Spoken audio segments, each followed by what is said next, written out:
Good afternoon, traders. This is Christian Farmer at Strategic Trade Group, and this is your end of market recap for Tuesday, May 27th. Welcome back from a 3-day weekend, and bang, there goes the markets up to the upside. Big gap up today, driven by a couple things today. If you really want the reasons, or if you want the stories, because folks like to hear the stories about what happened. But there's a couple things that happened. If you rewind to Friday morning, there was. Trump came out and says, hey, we're going to put some more tariffs on Europe. They're not moving fast enough. So what happens over the weekend? They make nicey nice, and Europe says that they're going to talk to the U.S. and possible on a possible trade deal that's coming, or at least get there. And the market liked that. The market also liked what went on in the bond market. Not you have to look outside the borders a little bit to Japan. There's been a lot of angst with Japan yields going higher.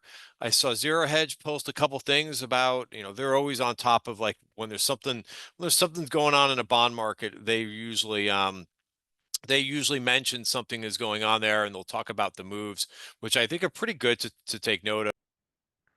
But the story was overnight was that Japan is going to kind of curb some of their issuance. Remember, you bring more and more supply out there. That's going to cause prices to go down. And it's kind of like a secondary with the stock, right? You issue a secondary, more stock. What happens? The stock price drops. So you do this with bond issuance, and you issue more and more bonds. Prices of bonds are going to go down and yields are going to go up, which is essentially what's been going on with the Japanese bond market. And that's, of course, everything is kind of tied together. So that's one of the reasons why the U.S. Bond market had a little bit of a tantrum last week. This week, so far, so TLT rallied 1.4%. So sorry, I'm just kind of covering some of the things that were in the headlines. And I do believe people were really getting worried about bonds last week, especially that horrible bond auction that happened, which kind of spilled over to some equity volatility. So far this week, you're at 1.4%. You're above the lows from January, which I think is important. If we stay above these things, I don't think you're going to see that much of an impact about bond yields. If we start to break lower than this and we start to move fast to the downside and start moving towards those October 23 lows, then you probably have something to worry about, as we've got a boatload of debt. I was going to say a huge pile of debt, and higher yields on that debt does not bode well. But it is what it is. For now, we're holding those lows. I don't think I mentioned the risk disclaimer, but please read the full risk disclaimer here. Everything, of course, that we're going over is for information purposes only, not giving any advice or recommendations. Everything that we're going through is for information purposes only. Also, don't forget to, if this video is helpful, like it.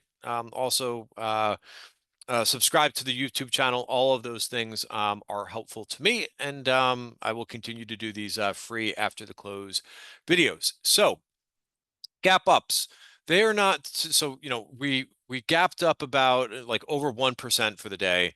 And for me, like, those are always tricky days to try to like do a lot of trading. For the most part, what I try to be on gap up days is what's called the net seller, meaning I'm taking more profits on a big up day than I'm putting new money to work. So net sellers is the key. And I also will try to, in the first go of it, like the first half hour or even pre-market, I'm doing a little bit of selling, right? Because it's one of those things where you get an up 1.5%, 2% day. I'm just not going to argue with that. Now, the other side of that is, and I see a lot of folks, they get really excited when there's a 3-day weekend and there's a big move up, thinking that there's going to be a lot of continuation. Sometimes that's the case, but I will play a little bit more conservative. And it's not like I don't do any new trading. I just make sure I'm a net seller, because it's tough.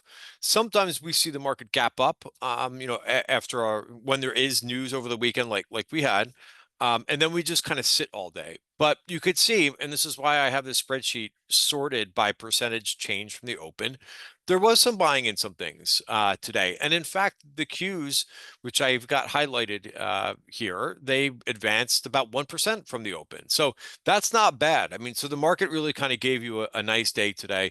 IWM was actually the star today. It was up 2.5%. Possibly that move in bond yields helping the small caps out a bit.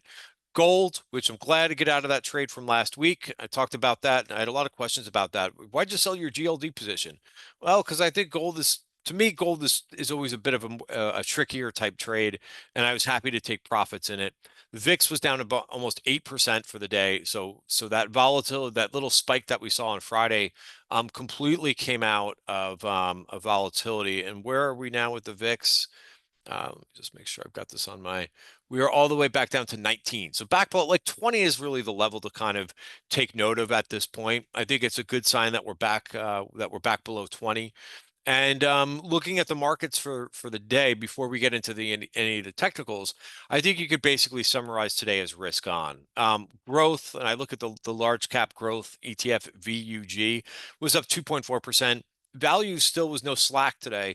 That was up 1.5% because we had some really strong. I should have had this in the recap up here, trending up, and I should have this, so I'm going to just write this in here on strong breath. I mean, there was no doubt about it for breadth. And if you're a member of Tribeca Trade Group, either Substack or in our trading room, you know that in my weekend video, I talked about 3 things that I was looking for, or not just for the day, but basically for this week. I was looking for 3 things, one of which in the indices. So I'll explain this in just a second, but we might as well go through the daily chart because I've got it in front of you. What I like is we got back above the 5-period moving average. I don't know what this wick. Sometimes there's just false, prints that happen, but regardless, we closed back above 5-period moving average, and that means that the bulls are in charge, right? If we sink back below the 5-period moving average, again, this is short-term stuff for the most part, and I talked a lot about this in Friday's video. I said we don't know how far we're gonna go down here, but all I know is that price is below the 5-period moving average. We did have some support, 20-day moving average and 200-day moving average, which held nicely, and we gapped back above this 5-period, or excuse me, 5-period moving average, right? So that's going to be that, and that's basically one of the things that I'll be watching going forward, at least until the end of till we get through May, because we are way above the value area for the month of May. That's all the way down here, which is about 8.6% away, which is pretty incredible. So I tend to rely on what the moving averages are telling me, and I tend to also look at what the shorter term value area, and that's the value area for the week, is also telling me. So number one, I had mentioned this Friday's video. I just want to rewind for a minute. And I was talking about how price got below this 200-period moving average, right? So here's where we've got above here in April, and we've been basically above. Price has been above this big dark black line here, but we broke below that in the beginning of Friday. Now we did, which is very nice. We gapped back above it. So again, daily chart, 1-hour chart, bulls are right now in charge. The buyers are in control, and I would also watch. I'll give you a resistance level to watch, because most likely we might pause around here, which is 592.21. So 592.21, that is the top of the value area for the week. Remember, that value area is based on all of the activity from last week, all of that volume, all of that price action, roughly 1 standard deviation of that price action, and that's where we're getting those levels from. All right, so roughly, by the way. Qs, let's do the same exercise here for Qs, right? So same, the Qs in the S&P have been acting very similarly. They're a little bit, one's showing a little bit more strength than the other, but the technicals are very close. So back above this 5-period moving average, VPOC still up here. If you remember, one of the things that I said early, probably from last week, is I don't care if it takes us a long time to take out this VPOC, as long as we're kind of just, meandering around here, because I think that we're still seeing some good technical setup. So there's a move above the 5-period moving average. I will say this: when we get to the 1-hour chart, we're already at the top of the value area, and there was a little bit of pause, right? So we hit this like midday, around like 1 o'clock today, try to get above, and we kind of came back a little bit of volatility in that last hour. But let's see if we can. So now, if you want a short-term level to kind of pay attention to, other than watching the 5-day moving average, pay attention to this 521.13 level, right? You could see, how well this worked last week, right? In case you're new to the value areas, but take a look at last week's value area. We got to the top of the value area and we got rejected twice over there. And then we found some support at the bottom of the value area before we broke on that that news on Friday. So that's why that really can come into sometimes there's a rejection here. Sometimes we can get above. So we don't know yet. So that's what I would be watching. IWM had a real nice day today and outperformed. But again, it's going to look a bit different than the other indices. Um, Back above the 5-day moving average, I think is a good thing, and that's where we are here, but a load of resistance up here, 200-day moving average and top of value. So let's talk about some stocks, which I thought, one of the things, so I mentioned first thing, going back to my weekend video, first thing that I was looking for was getting out of the pattern of making lower highs and getting back above the 5-period moving average. So here is this short-term pattern of lower highs. We hit a high in the beginning of last week, lower high, lower high, lower high, lower high. So we're kind of out of that. For confirmation, we'd want to see us break above the value area for the week. Second of all, the second thing that I was looking for, one of the things that really kind of was kind of poor last week, again, short term, was that breadth was not very good. We started to see, more decliners than advancing. The McClellan summation index began to kind of dip back down. Again, I went over that in the weekend video. And so I said, breadth has to come back into play here. And I think we had something like 83% up volume today, which is very strong. We would have, if up volume would have went over 90%, you would have heard the breath thrust people come out of the woodwork and say, oh my God, we've got another breath thrust on our hands. But the volume was up 83%, still very strong. As I talked about, growth and value did very well today. So that was number two, things that I wanted to see. The third thing was I wanted to see some good price action in single stocks. And, I think we were seeing that as the week ended. I don't normally, especially like going into a long weekend and especially when the market wasn't acting very well, I don't normally see as many set up. So this is in the Substack. Please make sure that you're signed up for this. I know many of you have done so, and I appreciate your feedback on it. But this is what you get for the free version, right? You get all of this. And I think it's the best midday note out there, right? You get a midday note and you get an end day note. Here's the trade ideas, but I had issued a long idea on crowd, and I said I'm getting long crowd strike. Also MIR, so I mix in a little bit of option activity when I see something really interesting. This was a new name for me. Wasn't that familiar with it. It's a measurement type company. Also solutions to nuclear, defense, medical. So I mean, some of those themes are quite active right now in the market. Uber, I thought that this was a nice pullback to the 20-day moving average, right? For those that like Uber, you had a nice pullback. Carvana, I mentioned that one as well. VST was another one. So, I don't normally put out that many trade ideas on a Friday, but like I said, I thought that these things were looking really good. Back here. So CrowdStrike, let's start with that one. Really nice to get this follow through. I see Okta is down in the after hours, but I actually bought some Okta. I think Okta will come back. I think it just ran into the quarter. I'll get to that Okta in just a second, but this was just a very nice looking setup, I thought, in CrowdStrike, where, first of all, not to rehash too much, but it looks like a W pattern, right? Double bottom, and you've got it as it looks, a W right here. And then we kind of just sat here and digested. And meanwhile, the rest of the market went down last week. CrowdStrike just kind of hung out there, consolidating recent gains, which is perfectly normal. And then on Friday, it started to lean above these, above this like 449 level, which it had some difficulty with. You could see how many candles, for example, were trying to get through this. 1, 2, 3, 4, 5, 6. The seventh candle was the one that got through that recent, like almost like a little bit of a cup type pattern, right? And it closed right around the previous highs, gapped up and is going. And you could see I've got a trend line drawn in here. I did take a target in this today because that's a nice move today, up 3.6%, up about $16. But I'm looking for this to run into that earnings report, which is next week, and hopefully it extends here. I mentioned Okta after hours. This is the case. I had a lot of questions on Okta today, but this is the case. It's all about risk reward. It's not to say that Okta couldn't break out further. but it already made such a nice run from the last time it reported earnings. So to be reasonable, I wanted to see if it would dip on a good earnings report. I think the numbers were pretty good. And I would buy more, I would buy a little bit more at 108.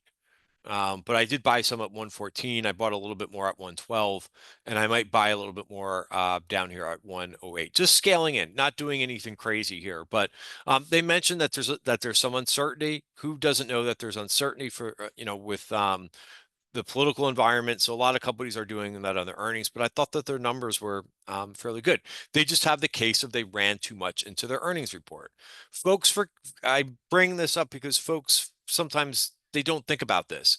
They just think about, oh, if they beat earnings, they should go up, right? Well, it depends on on what they did over the last quarter. If they're a bit extended and had huge gains, it's a higher bar for them for the expectations, right? Again, it's not so much about the numbers. I'm mentioning this too because we got a small company that reports after the close tomorrow. Joking. We have Nvidia after the close tomorrow, which there's going to be a lot of eyes on, but it's always about expectations. I'm fairly certain, probably you are too, that Nvidia is going to have a great quarter. They're probably going to have a boatload of sales that they have. Very technical term there. I mean, they're probably going to have a huge report in terms of sales, in terms of revenue, and in terms of EPS. But that doesn't matter. That doesn't mean that your stock goes up. It depends on the expectations. If you beat on earnings and the expectations are low, there's a higher probability that you're going to go up. If you beat expectations, but you ran hugely into that report, the expectations are high. And even though it's a good earnings report, you might actually fall a little bit, right? Because again, it's all about the expectations. Again, I'm just going over this a little bit more in detail so that you get prepared, because I will always see some, because sometimes I tweet out results and people will always ask me on Twitter, right? They'll say, I don't understand. Why is the stock down? They beat on earnings. And I'm always like, come on, are you serious? It's all about the expectations. It's not just about the numbers, right? Because again, stocks are future looking, right? And a lot of what happened in the previous quarter is already priced into the stock. It matters what they say on the conference call, what they think of the future investment landscape and about their possibilities. But again, it also matters whether or not the expectations were high or low. So I'm going to move on from that. And we know that the cyber group, again, too high expectations, right? But you can look, and this is a chart that I sent out over the weekend. Here's the cyber chart versus SPY. It's had a beautiful run over the last couple months. And again, you kind of have to put these things in perspective, right? This is a bit extended here. And you could see a little bit of a reversal bar there on cyber versus SPY. So it's had really good performance. Next, what else do I want to go to next? Probably Tesla.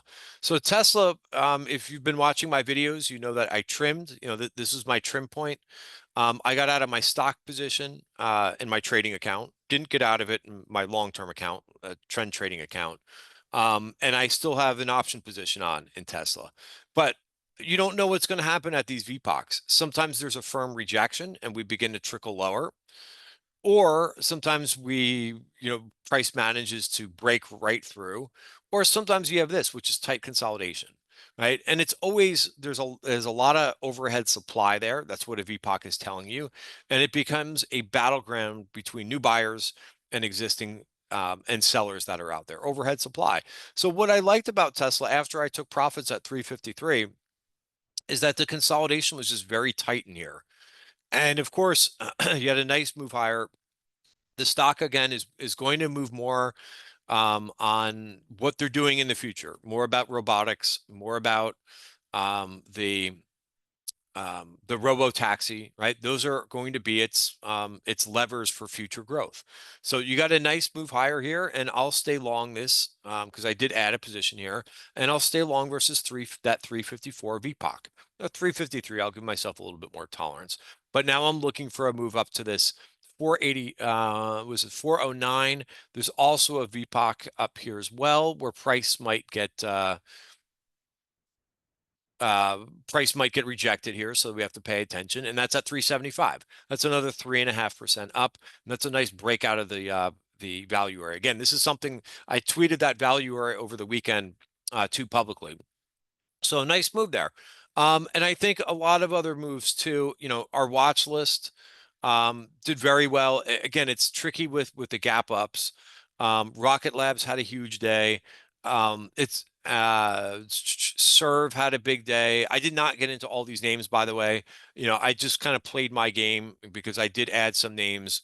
I mentioned Carvana, CRV, um, CVNA, also looking pretty good. That's another, like, even though this was kind of run up a lot, but look at the nice consolidation here. So I think this is headed up to 327.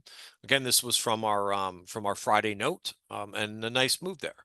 I just want to cover a couple other things. Again, what I try to do sometimes in these videos is give you things that a lot of people hear or buy into that really don't have a lot of, like, weight to them or credence behind them. And I try to do that because I've been trading for a long time. I traded institutionally for a long time.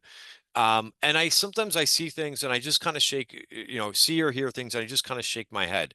The latest thing that I've heard is, and by the way, like, I'm long this, I have this company on in the TTG trend portfolio, so I'm long. But I've heard how important Palantir is to the whole rally. I don't know where people come up with such a thing. Yes, it's made a nice move from the lows. Absolutely. And if you're in it and you made money on it, congratulations. Do I hope it goes higher? I do, because I do have a position in it. But am I going to count the whole market on what Palantir does? No, that has to be one of the stupidest things I've heard, and I hear a lot of stupid things, but this doesn't. It's just like any other company, guys. Don't put so much weight into one company unless it has a lot of ramifications on other companies. Now, you could make the case for Nvidia. Nvidia is a high weight in the indices. It's also really affects the whole AI trade. So I would argue that Nvidia, which has a weight of in the Qs. So if you want to make that case, like, let me hear it. Like, give me a reason on why you think, sorry, let me get this straightened out. So again, I would make the case for Nvidia, which is about, over 8% of the weight of the Qs. Yes, that has the possibility to affect a lot of companies. But Palantir, just because it's had a good run, I I don't know what people are talking about, or why they would come up with some type of idiotic statement like that. And I'm sorry, it's a pretty darn idiotic statement. First of all, you look at Nvidia, and again, I'm not necessarily like, I think we've gotten away from the market being dependent on Nvidia to some extent, because I was worried about that for a while. I didn't like when Nvidia would make a move, the rest of the market would kind of move with it. And that was rewinding about a year to 2 years ago. Now, I don't think the market is as dependent on what Nvidia does, but it will still affect a lot of companies, depending if they say something really negative or really positive. You're going to see companies move by it. But you could look at, now, I am not a uh, fundamental, like, I'm not a big fundamental person, but that doesn't mean I'm not going to ignore fundamentals. Look at the ratio. So forward PE. So again, like, it's just good to have a little bit of basis to know if your stock is expensive. And again, like, I never trade like a PE ratio or something. I just kind of take note.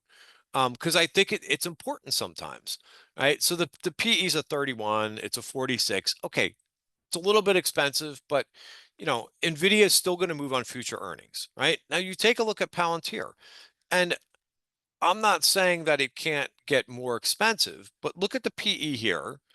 But more importantly, when you're dealing with a software type company, it's the price to sales ratio. It's 90 times. It's 90 times. So if you're long Palantir, like me, who has a small position in it, do I think that do I think it's reasonable for the price to sales ratio to go to like 120 or 150?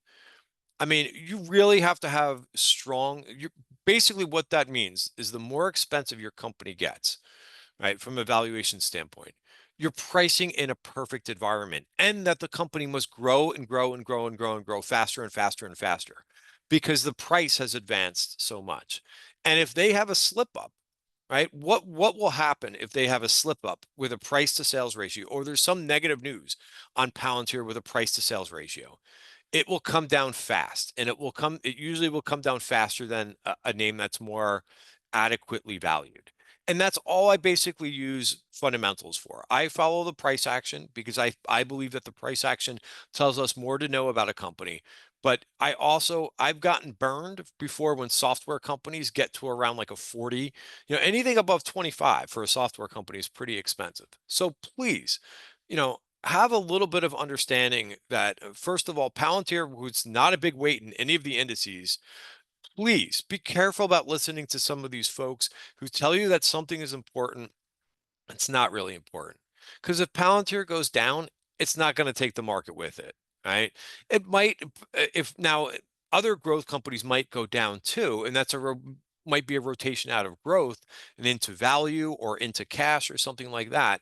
But please don't get caught up in this nonsense. So, have I said that enough? Sorry. But I would watch Palantir from a technical standpoint, see if it holds the 20-day moving average, right? And that's all that counts, right? Is from a technical standpoint. Same thing with Uber. Uber had a nice little bounce here, not a huge bounce, but it bounced where you would think it would, right at the 20-day moving average, right? And that's pretty symbolic of a strong market when price of growth names, that are in an uptrend, when they come down to the 20-day moving average and they bounce off that 20-day moving average.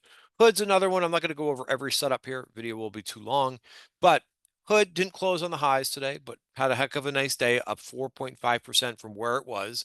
Remember on Friday, one of the things that I didn't like here was that Hood got um, just below its 5-period moving average. And I took profits in this towards the end of last week. Now, I did add a little bit of a position back today. I had to buy the gap up a little bit, but I'm happy that I'm okay buying a little bit of a gap up and getting back into a starter size position once it retakes that 5-period moving average. Now, if it starts to break back below, I may abandon that trade, but the trend is important to me. All right, guys, that is it for today's video. I'll have more setups, but you could see, watch this off to a really good start. Another thing too is look at all these sectors that got back above their 5-period moving average. Tech, of course, one of them, which tech is the biggest portion of the S&P, so fairly important there. Guys, have a great night. See you tomorrow.